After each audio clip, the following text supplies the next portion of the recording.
Hello, welcome back. Thanks for joining me. I am JTH of JTH Reviews, and back with you. Got some, ideas, or let's see, some tools you can use, not use, may have, may not have. But I just kind of, thought about it the other day. And this is what came up. I was walking through the store and went to that section and got some items. Basically, all this under $5, and for what intent it's going to be and purpose and functionality. I think it'll work. But hey, that's what this is all about. This is basically this segment. I don't know. Let's give me some some ideas down below. Hit the down below. Hit the section up, comments, and tell me what you think. Bounce some ideas. What should we call this? I want to try to each time come up with something or method or way or what have whatever it may be. But this one is pertaining. Primarily, this one is for coils, building coils. This is a method that I plan on using, and I just want to see if it works, because anybody can go out there, they can get started for like $5. You don't have to have all this big, fancy, nice, expensive stuff, and you really want to get started building coils. Yeah, there are certain things that you can use and you can get by. There are certain things that you must have. You just can't get by it. You got to have your I don't know where they're at, nylon pliers and stuff like that. But for this is less than $5, like I said. And the theory goes, my theory crafting, I guess is what you would call it. You got some snap links right there, and these are 1/8 inch, or about 3.1, maybe 3 millimeters. And then we've got for the rope, this is the thimble set, clip set, stuff like that. It's all, these, both of them, 1/8 inch. If you can find them for 1/16, go for it. I was trying to get some of these, but to get the ones that I wanted, I had to go and buy already prepackaged deal of the wire, the silver, the braided wire instead of anything else. And basically stuff for like you hang clothesline, or some people I've seen put their dogs on it and stuff like that. However, back to the point, what I'm going to do with this, if we use the cable, what I refer to it as cable, this right here, these are probably going to come in handy. You definitely have to have, this package, you definitely have to have some clamps, just for the fact that you can get by with probably 2 of them. And like I said, these are 1/8 inch. You probably get some smaller, and they will go on just as such. This picture doesn't really show it very, very well, but my father, he is, when it comes to like the engineering aspect of things, he's brilliant. I mean, he's just really, there's some stuff that he devises and the way he thinks and stuff. It's really borders on the line of genius. It really does. It may not be the most conventional, practical, whatever, but when it comes down to functionality, it would work. Maybe have to tweak things a couple times or whatever, but when it got dialed in, I know when I was doing that type of work and stuff, it made it a lot smoother, a lot better. Sitting there swinging steel and working with drills and heavy equipment, stuff like that. Alright, he told me always, you never put your saddle on a dead horse. So, what that means is, when you put your clamps on and your cable, you got to make sure that your saddle is on the proper one that's going to be doing the tugging, right? So, you know, not your slack, your loose end. So now that comes into play here. All I was thinking about doing is there's 3 or 4, I mean, various ones that come up with, and what got me thinking that is I was looking in Walmart for the stainless steel ball bearing snap locks, like everybody else does for building. I ordered some, but when they arrived, guess what? Those was not stainless steel snap locks. They was basically the swivels, you know. So now I'm hoping with this segment of you know, can we do it, or let's see what happens. How about that? Let's go with let's see what happens. But like I said a minute ago, give me some feedback down in the comments. So, you know, hey, for stuff like this, that let's come up with something.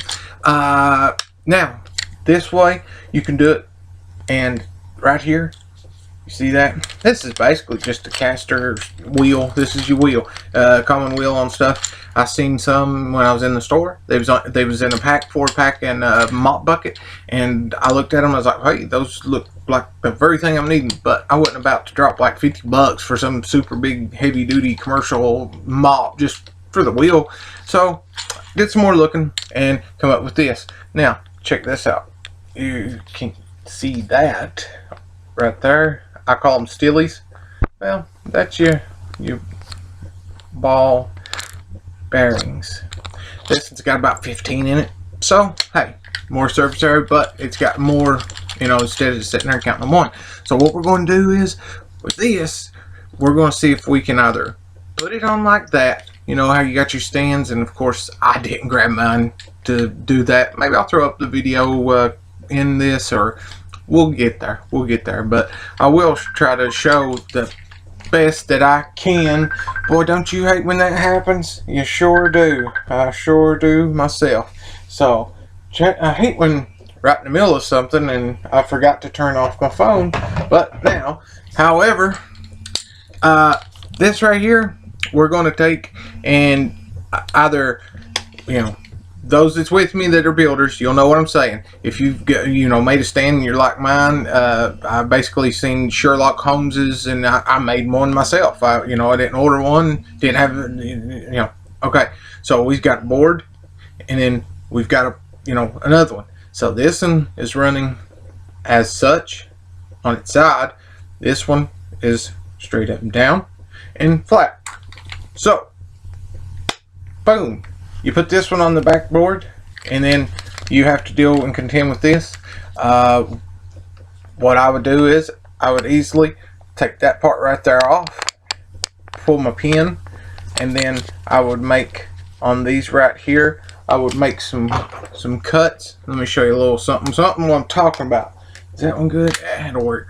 Okay, so if I, you know, going to do this, I'm going to do a little something like that, and it may need more. Okay, so what I'm referring to is, you see the line, as this is sitting like that, you can tell that it's not perfectly centered. So what would need to be done, take your hacksaw, take whatever, you know, Dremel, whatever you got, cut both sides just as such, and then you could easily bend this over a little bit. So that's one way of doing it, and you can save your pin or get another one, put it back in, you know, discard the wheel, of course, purposes won't be needed right now, and then you're set. Once you get that to center, you know, then you're set. And you could even attach swivel or some other device there and go from there. Now, what I also just thought of was taking it, turning around, and doing it this way on the other board we got like that. So I was thinking about cutting that off. Regardless, that's going to have to go. You know, regardless, that right there, it's going to have to go, because we need to be able to pull our pin out and get our wheel off and out of the way.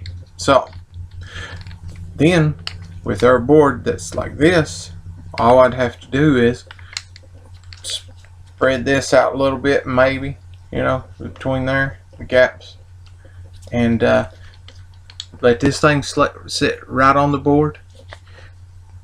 Drill a hole through the wood, put a bolt through it. Now you're cooking with gas, folks. So that's what I'm talking about. This is just a little quick little idea, and if you want to go out, or you're already at the store and you want to get the parts, get the pieces, if you got them laying around, you know, hey, just grab what you got, come up with that, and you know, easily. This is designed, you know, is intended, as I was thinking it up, is for tension. Okay, this is about tension. You know, being able, well, tension, retention, if you will. That way, when you're sitting there and you're building, you sure don't want nothing to slip out and have it slide out. I've had that numerous times, and it can be disastrous. So this right here, once you get this set up, and this part right here, like I said, that's where your cable will come in.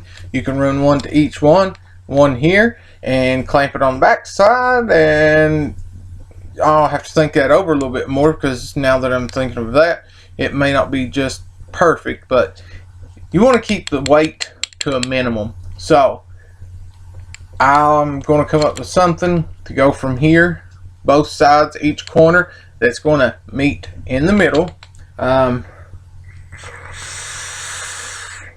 And while it's doing that, that brings us back to center. And then once this is mounted, that's going to go right on, spin right on. Now, I don't recommend this for very high speeds, but this right here, I'd say it'll slip out of your jaw chuck of your you know, of your handy dandy drill before it'll do anything. You're gonna break your wire or something like that. But this is definitely something I thought of the other day, and I think that it's going to be useful. I really do. I mean, yeah, it may or may not, but you know what? I'm going to give it a go. We're going to try it and see what happens. I mean, the worst that happens is, well, it doesn't work, and you know, I just come back to the drawing board and think a little bit more, and we're golden. So when I do that and get to that step, phase, whatever, then I'll upload that and let you, you know, see anything that has changed, the variations and stuff. And hey, any of you out there that's like that you know, metal workers, fabricators, stuff like that, that do the same thing and have done it and have an idea of what, you know, was going on, then I'd like to see what you come up with. So thoughts and stuff, but leave it down below in the comments. And if I've got you interest and you know, at least enjoyed a minute or something, got something going, then I would appreciate it if you would like and hit the subscribe button, and like I said, leave a comment and tell me, you know, what you think and suggestions and so forth.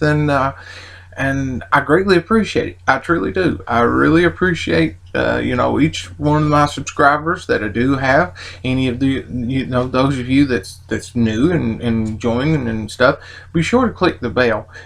You're not guaranteed to get a message or a notification. YouTube has plainly stated such, and that's their choice, and that's their, you know, they can do what they want to. It's their platform. So all you got to do is go back every once in a while, you know, when you're watching video stuff.